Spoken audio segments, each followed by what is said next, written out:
ஓம் நம சிவாய.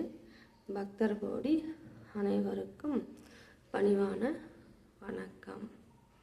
நாம் தாய் வீட்டுக்கு போகும்பொழுது நம்ம எவ்வளோ ஹாப்பியாக சந்தோஷமாக இல்லறத்திலிருந்து கிளம்பி தாய் வீட்டுக்கு போகுவோம். அதே போல தான் நாம்பளும்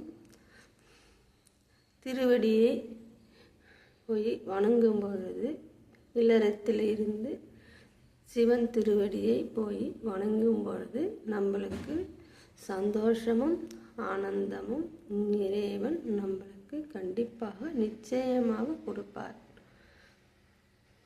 நம்மளுக்கு ஆனந்தம் வேண்டுமென்றால் நாம்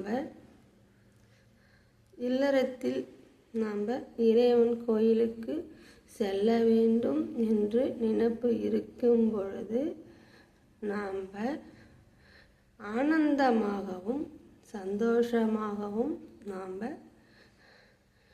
இறைவனிடம் போய் அவருடைய அருளை நம்ம பெற்றுக்கொள்வோம்.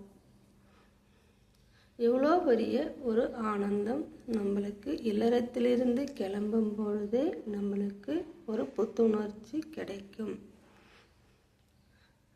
நம்ம சும்மா வீட்டில் இருந்து தூங்கி எழுந்து பொழுதை கழிக்காமல் இறைவனை நினைத்தால் நம்மளுக்கு கோடி நன்மைகள் இறைவன் கொடுப்பார். ஓம் நம சிவாய.